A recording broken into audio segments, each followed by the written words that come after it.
Bueno, senadora María José Pizarro, integrante del equipo negociador del gobierno colombiano en los diálogos que se adelantan con el ELN.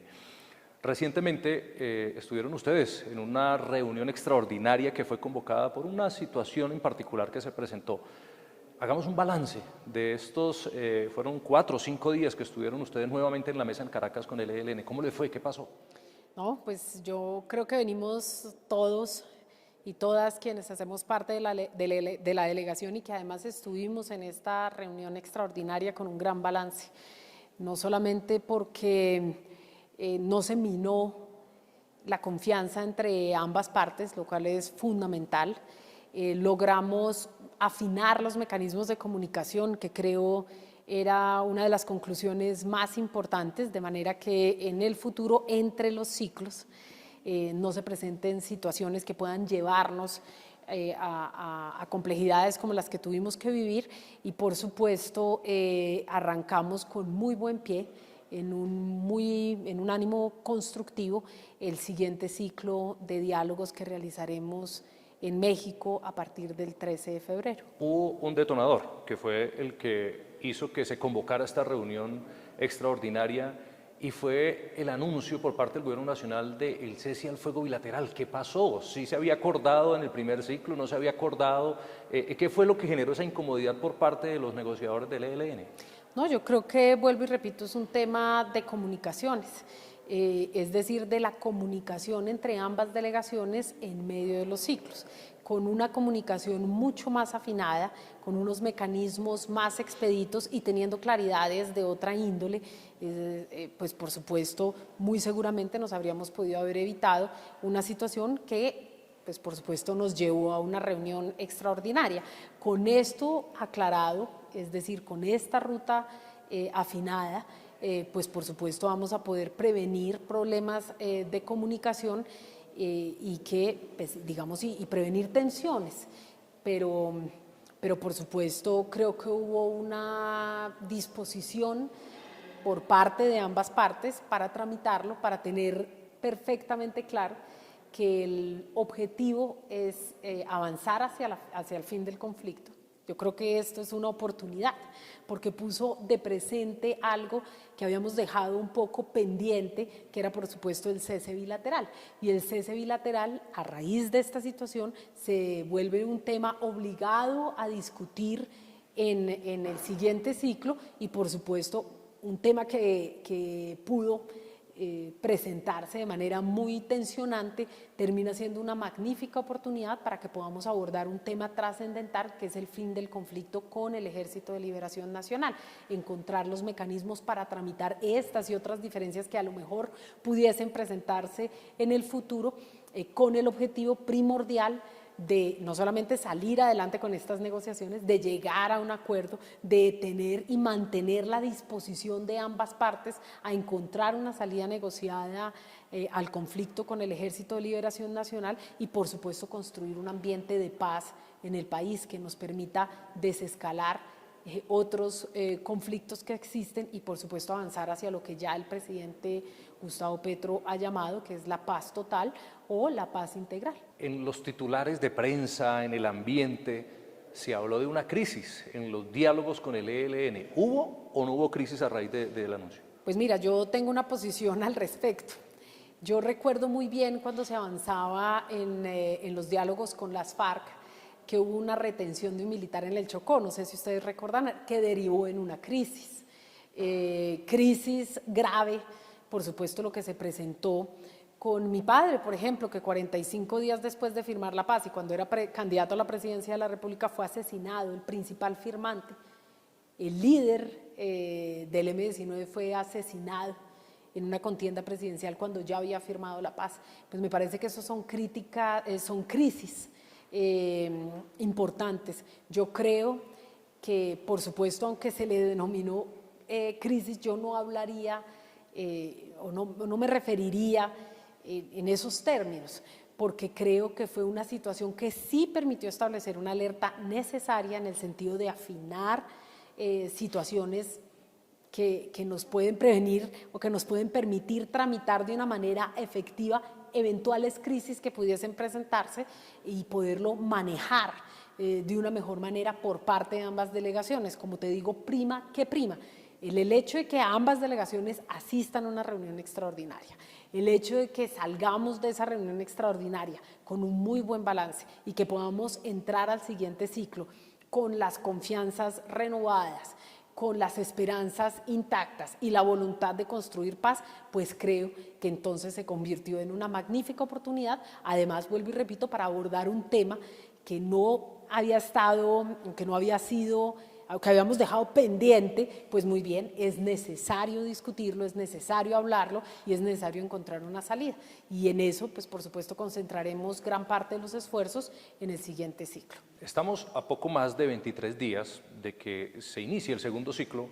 en México. Hagamos un recuento, senadora, de lo que se ha logrado en ese primer ciclo, lo que se logró con esta reunión extraordinaria, qué pactos han llegado las dos partes y de esos pactos, cuáles ya empezaron a cumplirse, porque también sabemos lo de la caravana humanitaria, que fue algo que ya se cumplió y que quedó pactado en el primer ciclo. ¿Qué avances se ha tenido en los diálogos? Pues bueno, lo primero, como es la institucionalización de la mesa, que me parece muy importante, es decir, cuál es el sentido de la mesa, cuáles son, vamos a decir, las reglas que debemos respetar ambas partes. Creo que ese es un logro importantísimo y sobre todo unos avances muy importantes en términos de la agenda, es decir, cuáles son los temas centrales que vamos a discutir en el siguiente ciclo. Y eso me parece importante sobre todo porque para poder llegar a la institucionalidad de la mesa, ustedes recordarán que en las pasadas en el pasado diálogo, pues no más eso se tardó un año. Nosotros estamos hablando de un ciclo de 20 días en los que logramos avances muy importantes que de otra manera o en otros procesos de paz han tomado muchísimo más tiempo. Eso me parece importante porque además nos genera esperanza y certeza de que podremos sacar adelante este proceso. En segundo lugar, la construcción de confianzas. Hay una confianza que ha estado minada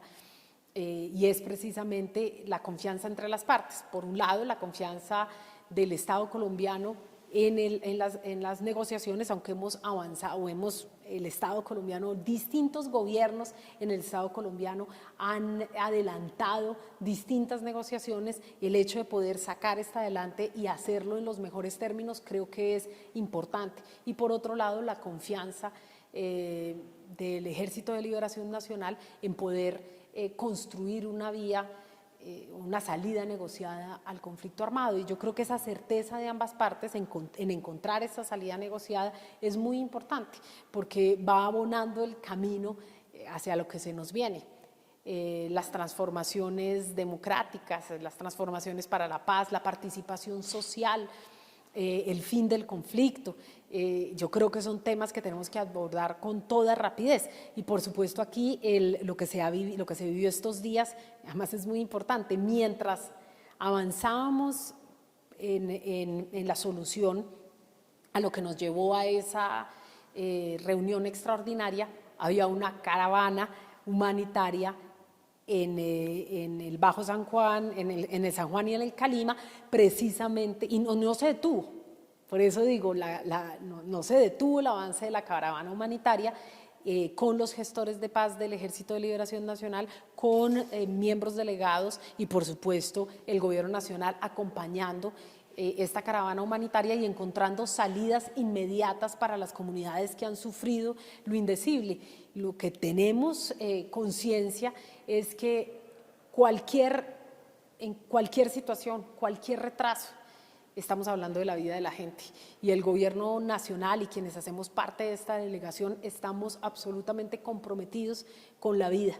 con defender la vida, lo hemos dicho siempre y por lo tanto en el caso de unas negociaciones con el Ejército de Liberación Nacional estamos hablando por supuesto de la vida de las comunidades y en tercer lugar el reconocimiento mutuo. El reconocimiento mutuo creo que es muy importante, reconocer el carácter político del Ejército de Liberación Nacional y por supuesto el carácter progresista del gobierno de Gustavo Petro. Explíquemele un poco más a los colombianos cuál es la función de esa caravana humanitaria que mientras ustedes estaban en Caracas la caravana seguía avanzando, nunca se detuvo y que precisamente es el cumplimiento de uno de esos puntos que se acordaron en la primera fase. Entonces, para que los colombianos nos entiendan un poco, ¿cuál es esa función o qué es lo que se quería lograr con esa caravana? Estos diálogos tienen digamos, un rasgo diferenciador con otros diálogos que se han llevado en el pasado, y es que lo que se va acordando se va implementando. Por lo tanto, si hay un acuerdo para un alivio humanitario de emergencia, pues se construye un piloto. Esto básicamente es lo que creo que nos va a servir, porque van a venir otros alivios humanitarios. Por supuesto, vamos a ir avanzando en las discusiones. Entonces, que se construya un piloto que tenga y que podamos avanzar para ir afinando los mecanismos para entregarle efectivamente a la población alivios humanitarios de emergencia, es decir, mejorar la situación crítica que están padeciendo las comunidades, pues por supuesto le va a dar confianza al proceso y vamos a poder avanzar en otros territorios con otras comunidades, por ejemplo la población carcelaria, que así lo ha expresado el Ejército de Liberación Nacional, para poder encontrar salidas a las distintas crisis humanitarias que se están viviendo en nuestro país. Así que el acompañamiento a las comunidades es fundamental, su participación, su seguridad, y por lo tanto encontrar mecanismos para que puedan o bien retornar a sus territorios aquellas comunidades que han sido desplazadas, o aquellas comunidades que son confinadas, cómo pueden ir rompiendo ese cerco en el que viven, y aquellas comunidades que no quieren retornar, si pueden, pues por supuesto ser reubicadas. Y yo creo que en el diálogo con las comunidades se encuentran los mecanismos, las herramientas para encontrar la mejor situación a una crisis humanitaria que están viviendo muchísimas comunidades en nuestro país. Senadora, hagamos a un lado el equipo negociador y quiero que nos enfoquemos un poco en la individualidad. María José Pizarro, ¿qué papel juega en estos diálogos de paz que se adelantan con el ELN? Pues bueno, en primer lugar soy una parlamentaria muy cercana, o de la misma fuerza política y cercana también al presidente Gustavo Petro, y por supuesto aquí hay una defensa de lo que nosotros consideramos es medular en nuestro proyecto político y en nuestro proyecto de paz, es decir, cómo concebimos y vamos a construir la paz, cuáles son, los innegociables, podríamos decir de alguna manera, aquellas cosas que más que todo es negociable, pero por supuesto hay unas identidades dentro de nuestro quehacer como proyecto político. Innegociable la defensa de la vida, de la dignidad de los colombianos y de las colombianas, de lograr encontrar una salida negociada del conflicto, de no ahondar en los conflictos, de encontrarle una salida democrática, de construir ese acuerdo o ese gran diálogo nacional del cual, pues por supuesto, una vez hayamos llegado a unos acuerdos, ojalá podamos integrar y de encontrarle una salida a través de un diálogo nacional. Eso lo proponía además el movimiento 19 de abril desde los años 80, y era el gran diálogo nacional, y es decir, cómo todos los actores que hemos tenido que ver, todas las fuerzas políticas y sociales que se han visto inmersas en este conflicto armado de tantos años, podemos encontrarle una solución al país y a la vida de la gente, y yo creo que ahí hay un rasgo diferenciador. Por otro lado, soy mujer, ¿sí? Y he defendido en mi quehacer político, como médula de mi quehacer político, precisamente la defensa de los derechos de las mujeres. Las mujeres hemos puesto en este país el cuerpo, hemos sido botines de guerra, hemos sido violentadas de todas las maneras y hemos construido la paz. Hemos sido la reserva moral y ética de la sociedad colombiana para construir la paz. Hemos cuidado como patrimonio de nuestra nación la posibilidad de la paz en Colombia. Así que cualquier acuerdo tiene que tener en el centro la voz de las mujeres y recoger esas experiencias, no solamente reparar, sino recoger las voces femeninas. Y además vengo como representante de una generación distinta a las generaciones que se alzaron en armas hace muchos años, ¿no? Por supuesto, hay una generación que ha sido crítica, que desde que se perdió por una mínima diferencia el plebiscito por la paz, hemos estado exigiendo que no aceptamos un destino distinto al de la paz. Así que mi voz crítica, mi voz como mujer y mi voz como parte de la historia del movimiento 19 de abril, de mi padre y de este proyecto político que hoy está liderando Gustavo Petro, estarán allí puestos sobre la mesa para construir y para lograr esta salida a un conflicto que ya ha durado demasiado tiempo. Esa palabra paz ha estado prácticamente toda su vida en usted, en lo que ha hecho políticamente o como persona. Siendo muy niña, usted tuvo que vivir situaciones muy complicadas, como tener que salir de Colombia por la situación que estaba viviendo su papá, pero también usted vivió ese proceso de paz que lideró su papá con el gobierno colombiano en 1990. ¿Qué recuerda de eso y qué similitudes podría tener ese proceso que vivió usted siendo muy niña al que ahora está enfrentando usted ya como parte del gobierno, pues desde el otro lado de la barrera? Pues mira, para mí es no solamente una gran oportunidad, sino una responsabilidad que asumo con el mayor compromiso en la designación del presidente Gustavo Petro, o la designación que me hace como miembro de esta delegación de diálogos con el Ejército de Liberación Nacional, porque de alguna manera es culminar la tarea que mi padre no pudo culminar. Mi padre propuso en 1990 la paz integral, y la paz integral incluía la necesidad no solamente de tramitar diálogos con las guerrillas en ese momento, sino también con otros actores en conflicto, que es lo que el presidente, por supuesto, ha llamado la paz total, pero que mi padre estaba enfocado, por supuesto, en esa paz integral, que es la paz con la sociedad, que es la paz con las comunidades, que es la paz con justicia social, como también, por supuesto, se ha defendido. Y entonces para mí, en lo personal, es de un simbolismo absoluto. Estamos hablando de la última guerrilla y del fin de las guerrillas en el continente latinoamericano. Y poder estar allí, presenciarlo, conducirlo, participar, y ojalá y espero, y tengo la firme convicción de que lo vamos a lograr, pues por supuesto es de un simbolismo, es reparador, podríamos decir. Lograr terminar la labor por la que luchó mi padre y en la que murió, por la que fue asesinado mi padre. Eso en primer lugar. Por supuesto que yo como mujer, siendo niña, viví los rigores del conflicto armado. No solamente el asesinato de mi padre 45 días después, lo que quiere decir que la paz para mí fue profundamente dolorosa, siendo una niña de 12 años, sino que además viví todo tipo de persecuciones, se me negaron toda una serie de derechos fundamentales, derechos del niño y de la niña, el derecho a una identidad, el derecho a la protección por parte del Estado, el derecho a una familia, el derecho a estudiar. Todo eso me fue negado siendo una niña. Es decir, que aquí hay profundas reflexiones que tenemos que hacer como sociedad, si estamos protegiendo y si hemos protegido realmente a los niños y a las niñas. No es solamente el exilio, es todo lo que termina antes del exilio, todo lo que tuvimos que vivir o lo que yo tuve que vivir siendo una niña. Así que poderle entregar a las nuevas generaciones, a mis hijas, pero también a las nuevas generaciones de niños, de niñas y de jóvenes en este país, un país diferente, y poder aportar en la construcción de ese país diferente, pues creo que es el mayor honor que puedo recibir. Y en este proceso de paz, en la construcción de una democracia mucho más profunda y en conseguir, en lograr alcanzar una paz total que nos lleve a una sociedad distinta, que aprenda a tramitar sus conflictos de una manera diferente y donde pensar distinto no nos cueste la vida, es, pues por supuesto, mi mayor compromiso como mujer, como hija y como madre. En medio de esa resiliencia que está viviendo, senadora, en su momento la paz para usted, lo decía, significó dolor. ¿Qué significa hoy la paz para María José Pizarro?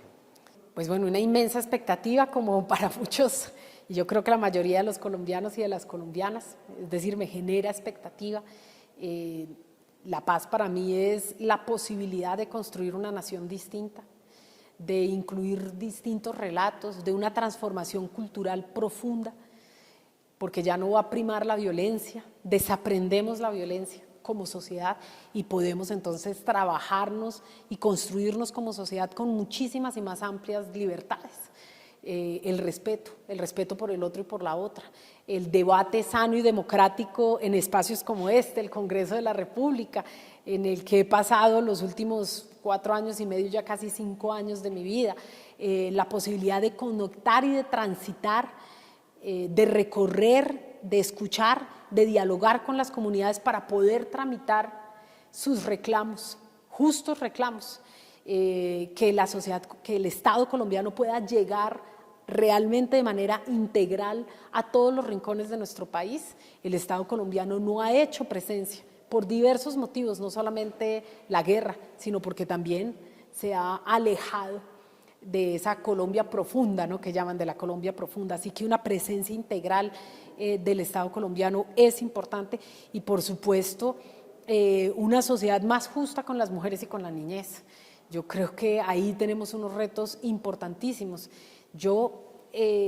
pues me siento comprometida, por eso además sigo en este camino que no es un camino sencillo, el camino de la política, retomando muchas de las banderas de mi padre. Yo nunca he negado mi historia, al contrario, he defendido mi historia, pero por la paso a la luz de mis tiempos y de mi propio momento histórico. Hay reflexiones o decisiones que puedo cuestionar, que tomaron las generaciones anteriores, y yo lo he dicho, soy como esa generación bisagra, escoger todas esas reflexiones, pasarlas por nuestro cuerpo y entregárselas a las nuevas generaciones para que ellos también puedan soñar con la construcción de un país diferente. La construcción de Colombia no acaba ni termina con no empieza ni termina con este proceso de paz. La construcción de una nación distinta es constante. Lo que queremos es una nación que pueda, por supuesto, superar las dinámicas de la violencia y entregarle a las juventudes oportunidades reales. No por nada vivimos un estallido social en un momento dificilísimo como fueron los tiempos de la pandemia y de esta emergencia de salud que tuvimos que vivir en el mundo entero. Colombia y las juventudes colombianas respondieron exigiendo un país para ellos, y creo que tenemos la enorme responsabilidad de construir y de entregarles un país que puedan habitar en condiciones muy distintas a las que tuvimos que habitar por generaciones y generaciones en Colombia. Senadora, se viene México. El 13 de febrero estaremos dando los colombianos un paso más hacia esa paz total de la que tanto habla el gobierno del presidente Gustavo Petro. Sí, el 13 estaremos en México, en una nueva ronda de diálogos, dándole prioridad, por supuesto, no solamente, vuelvo y repito, al cese, al fuego, es decir, al fin del conflicto con el Ejército de Liberación Nacional, sino también a temas que consideramos importantes, las transformaciones democráticas para la paz y la participación social, que creo que son tres ejes fundamentales en el sentido de poderle dar a una impronta a este modelo de negociación con el Ejército de Liberación Nacional, que es distinto a los modelos anteriores, y que no es nada está acordado hasta que todo esté acordado, sino que en la medida en la que vamos acordando, vamos implementando. Con el primer gobierno progresista y de izquierda, esto también es muy importante porque nos lleva a ir mucho más allá en la discusión y, por supuesto, a mantener la confianza, la esperanza y llegar lo más pronto posible a unos acuerdos con el Ejército de Liberación Nacional. Es decir, en México se podría dar ese fin del conflicto del que usted acaba de hablar entre el gobierno y el ELN. No, la paz es, yo vuelvo y repito, una construcción. La paz no es una imposición, la paz no es por decreto que se puede dar la paz. Así que dar pasos hacia, y ojalá se lograra, sería maravilloso, pero estamos en un proceso y tenemos que respetar a la otra parte. Tenemos que respetar la voluntad del pueblo colombiano, pero lo que esperamos es que en este gobierno se logre no solamente la paz con el Ejército de Liberación Nacional, y vamos a trabajar para que no sea así, es decir, para que no sea solo con el Ejército de Liberación Nacional, sino que sea con todas aquellas grupos de distinta índole que han estado o que están inmersos en un conflicto armado, pero parte por reconocer el carácter político del Ejército de Liberación Nacional.